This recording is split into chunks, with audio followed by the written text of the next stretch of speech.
We're there. I'm getting up there. No, I can't. My favorite. There's more than this much steak between the two dollars and $6.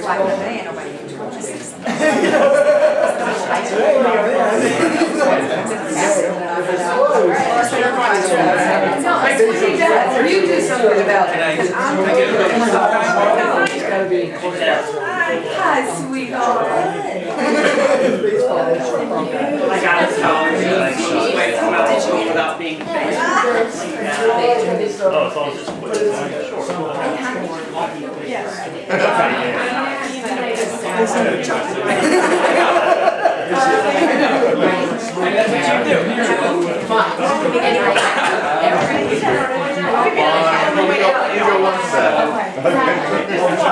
You better make a copy.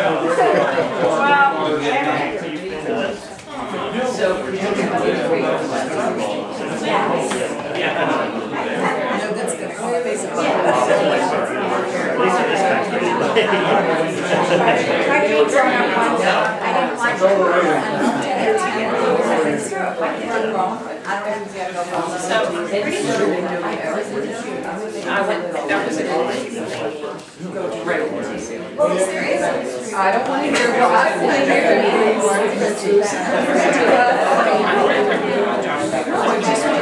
When they got a recording contract like this.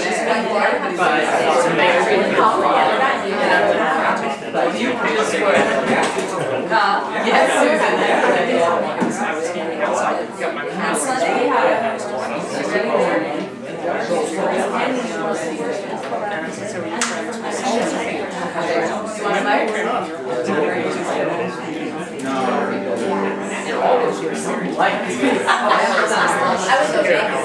That's right.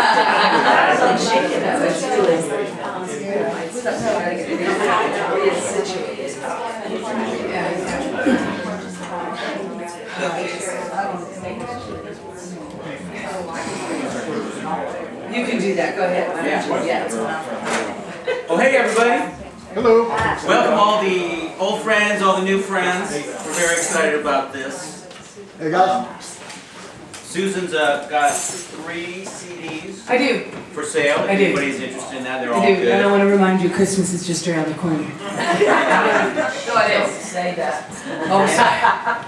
And I'm going to be videotaping and audio taping, so if anybody's interested in a copy of that, please see me after, and we'll tell you that deal.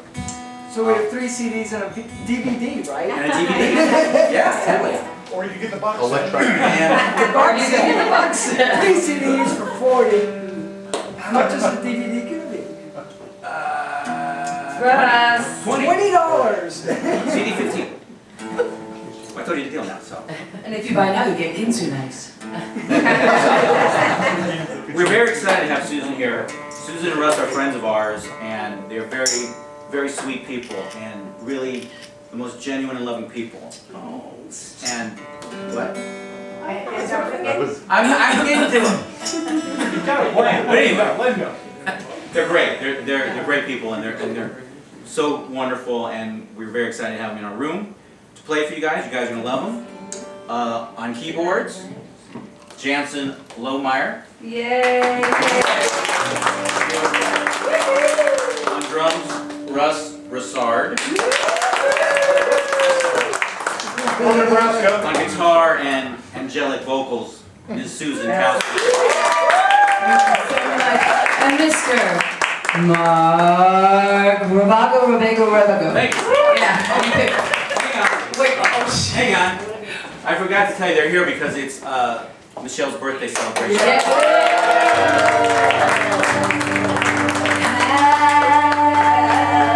Happy birthday to you. Happy birthday to you. Happy birthday, dear Michelle. Happy birthday to you.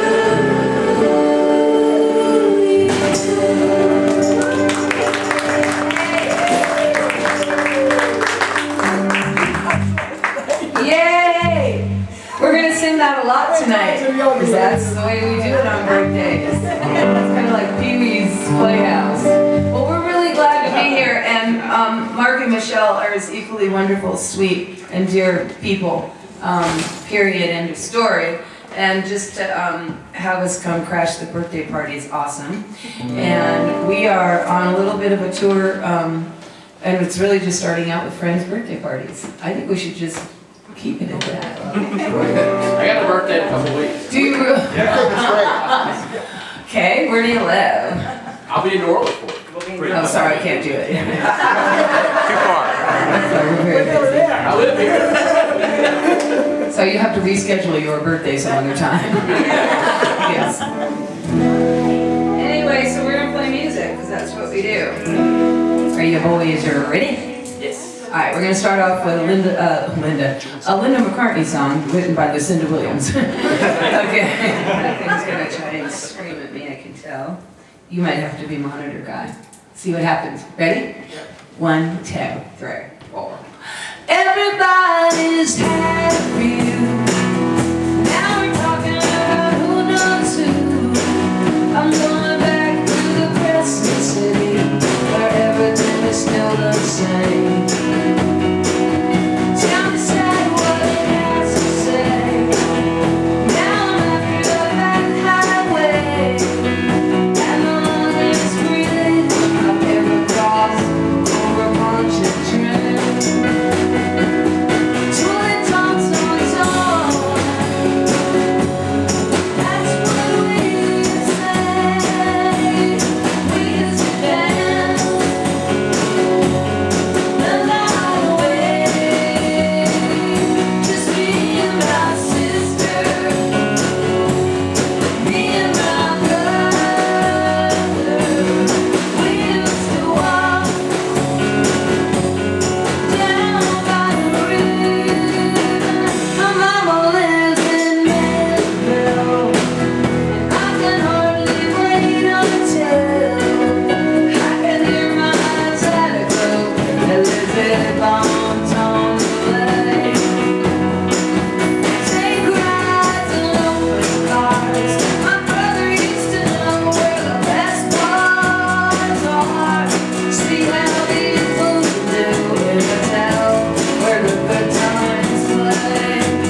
working here. This is,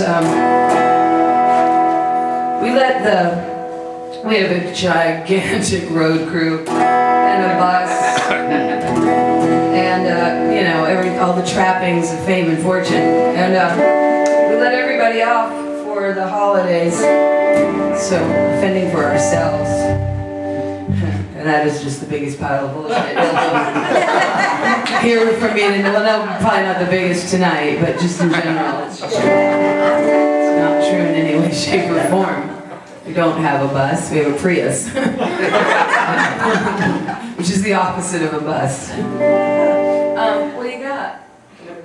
Why not? Well, no, it's too soon. This is all muffly, but I'm not gonna think about it, because the Can I crew's put not sound here. out there? Am I too loud? Anyone? Sounds good. Sounds good. Sounds good here. Our crew is back home. Yeah, the crew. Hold on, Jansen, can you get them on the cell phone? All right, well, see, I am a serial family band member. One might call me. I was in a band in the 60s called the Cowsills. I was in a kind of a family band called the Continental Drifters. Okay, I won't describe the familial connections, you know them. And then there are these guys, well, and then Russ and I, and well, Jansen, we're not married to Jansen, but he's, you know. And so there's this, in the Bonoffs says that, and his mom was in the Bonoffs, so I guess that was the original Bonoffs family band. And then there's these two guys, they're singer-songwriters named John D. Graham and Freddie Johnston. Have you ever heard of them? Yeah. Okay, one's from Austin and the other one's from I don't know where, but here's the story, and this is mostly pretend, and then it gets real, so I'll let you figure out where it goes, and I'll try and make it as quick as possible. So there's these two guys. Have you anybody ever worked at a restaurant? Yeah. Very good. Washing dishes? Oh, well, let me raise my little Hobart hand. Okay, you know the machine in the back, what does the dishes, the Hobart machine? The oh, we all know it. We've all seen it on the way to the bathroom. Anyway, so here's the deal. These two guys, their names are Hobart. They're Brody and Fred Hobart, and they are descended. They're family members from the Hobart family, who make this machine. Correct. And anyway, so these people are mega millionaires. The Hobart family. It's a Hobart family empire, and they have pretty much ousted these two guys from the family fortune, because they were artists and didn't want to wash dishes or sell dishwashers or whatever. So these guys have gone on their separate ways. They're broke musicians, because that's how that is. Anyway, so they started, doing a project, kind of like a, well, I'm a pissed at the family kind of songwriting adventure. And while they were doing it, they were uncovering some family history. Uncle Louie is in ICU as we speak. He's been in there for like 20 years. He's the longest ICU patient anybody ever knew. And they found out while going through history that not only were they kind of just kicked out for being creative, that they had a sister who was adopted out as an infant, as if these people couldn't feed another mouth. And they adopted her out. I think they knew she was going to be an artist. So they sent her to this convent/orphanage. She never did get adopted, and the deal is when you turn 40, 45-ish, you get kicked out of the orphanage/convent. You either have to become a nun or get adopted, and at that point it's not happening. So they kicked the little girl out, and the two boys found her in a grotto in Austin, Texas, in a basket wrapped in a blanket. And it sounds cute, but she was 40 and it wasn't really that cute. And the basket was like, when they got her up, the basket was stuck to her butt. She was just, it was, and anyway, that little girl is me. Yes, I'm Hobart sis. I got this lady. Told you some was pretending, some real. And she is going, what the?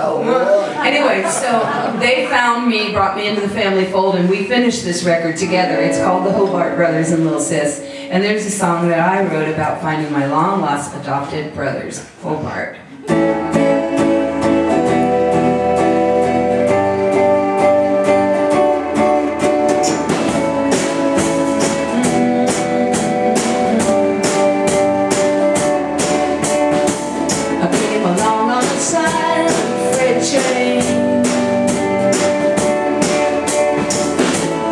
Not even sure of my old name,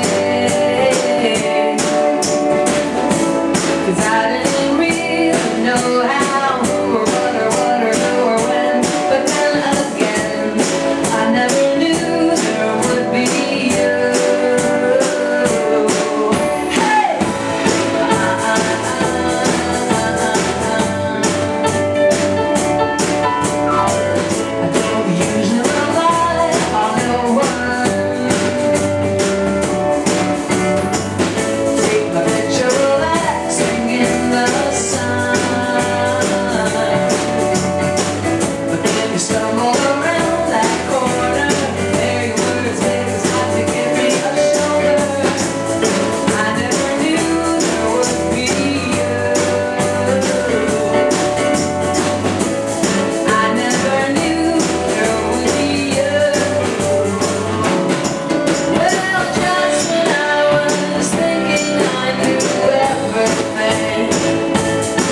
That's the real song by the pretend family band with the real writers. I'm sure. Here's a song I stole off of here's a song I co-wrote with a friend of mine. He just wasn't with me at the time. I was stuck on the side of the road in New Orleans in a small baby flood. And I was listening to this guy's CD in my car, and the water just kept coming and coming and coming. And it took longer, and started writing lyrics to this song. I kept playing it over and over again. It's a really cool song. And then I started writing all new lyrics. So he said it was okay. His name's on it. He gets his 3 cents. I'm sorry, 150. Ready? What you looking at? Are you meditating? Okay.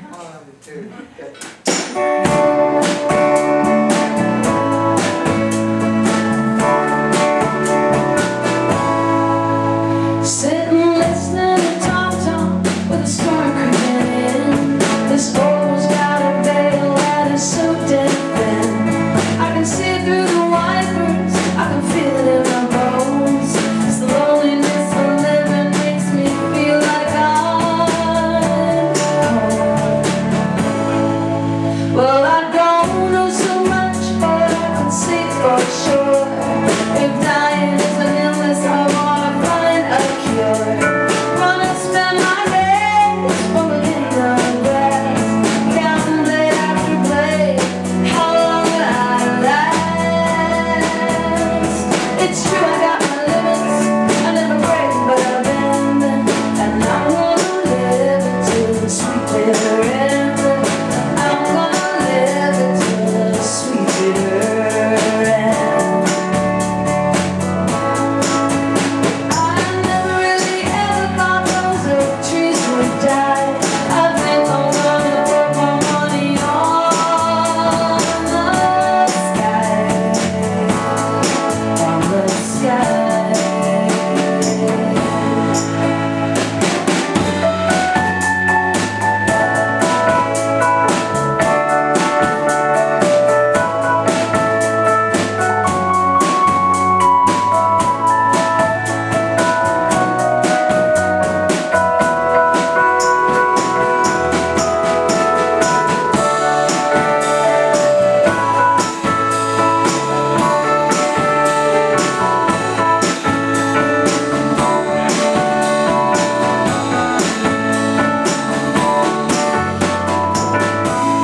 Watching the love that's taken from us and the babies reborn. The rubber cat from under never ever being worn. Wanna spend my days falling in the grass, counting left and right, how long will I last? It's true, I got my limits, I never break, but I bend, and I'm gonna live till the sweet bitter end. I'm gonna live until the sweet bitter end. I'm gonna save it till the sweet bitter end.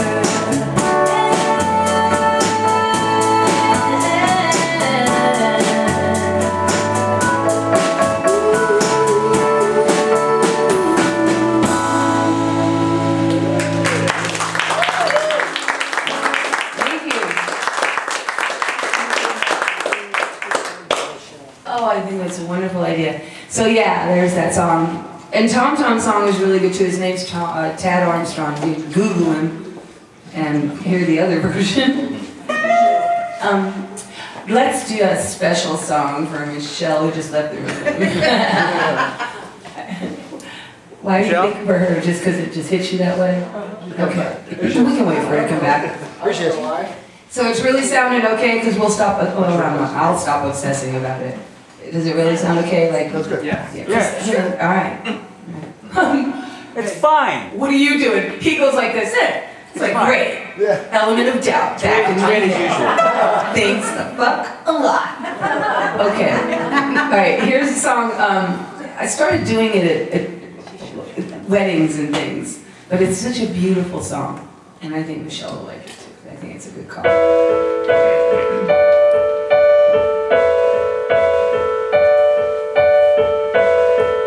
We've only just begun to live.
Just like we practiced. Yeah. Thank you. Such a beautiful song. Who wrote that?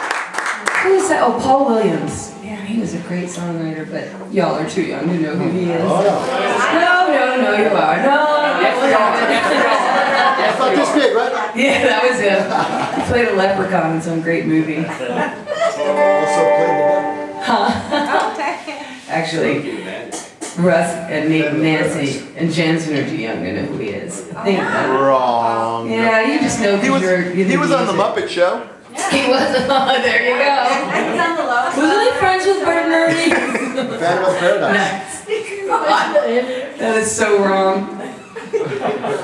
Guess you don't know Captain Kangaroo. Oh, skip that. Yeah. Buddy Epson. There you go.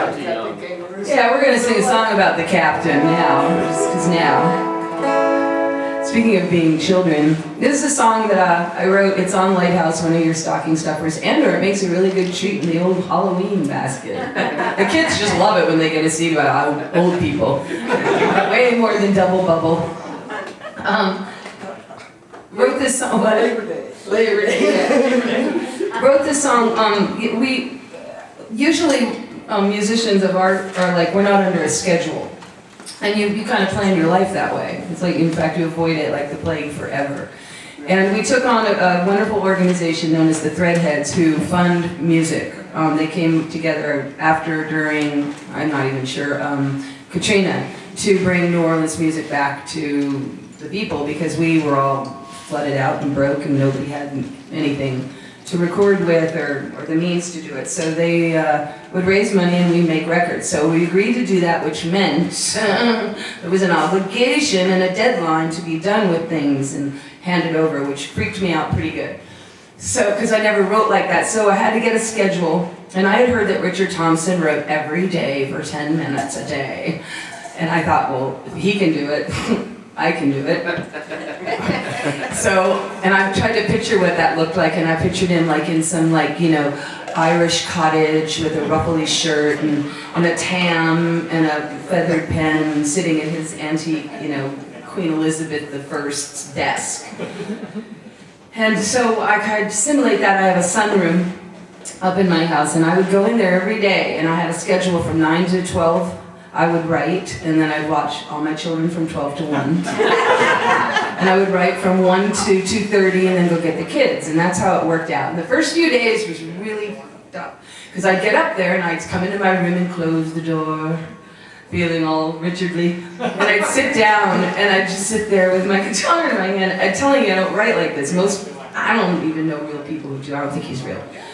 And I just sit there going, you're just waiting for something to happen, because music comes to me like hurricanes, storms, or quick thoughts. Anyway, long story short is I was trying to write this song, so I got the hang of it and everything started to work out. But I got to a bridge on some song and I couldn't figure it out, and I couldn't come up with it, and I couldn't be Richard Thompson. It was really pissing me off, and all I wanted to do was get out of that room, because I had taken on too much and I knew it. And so I wrote a protest song. Accidentally, I just started playing this song, and I wrote a song, it turned out, about doing anything but what I was supposed to be doing. This is that song. And I came downstairs and went, Russ, he goes, how's the bridge? I go, it's not good, but I got a whole new song. I think.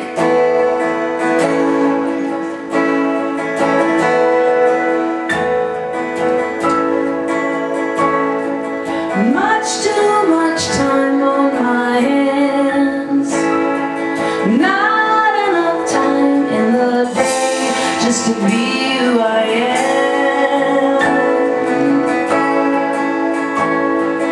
I think I'll walk on the wire, maybe I'll swallow some fire today, or walk in the snow with no shoes on, you know.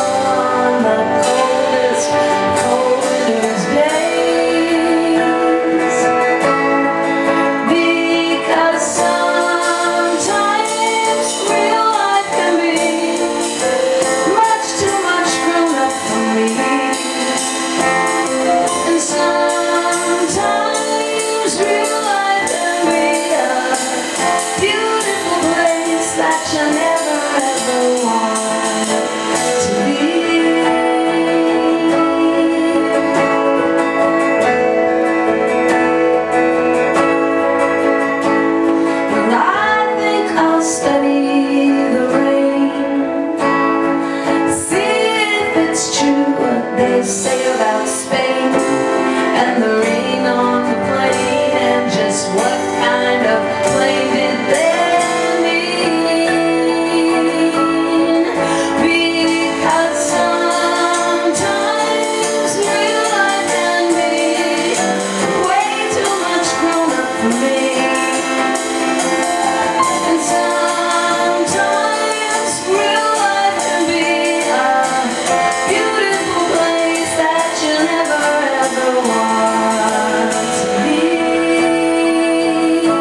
just wanna have some fun.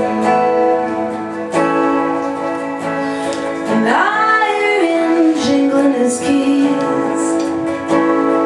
The captain is telling me it's time to go. It's the end of the show, but I can come back whenever I please. Because sometimes real life can be way too much grown up for me. And sometimes real life can be a beautiful place that you never ever want to leave.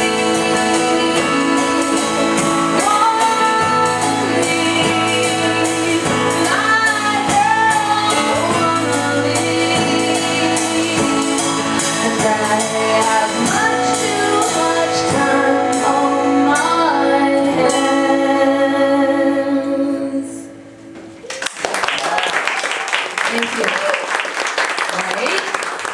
That's telling you don't agree with me.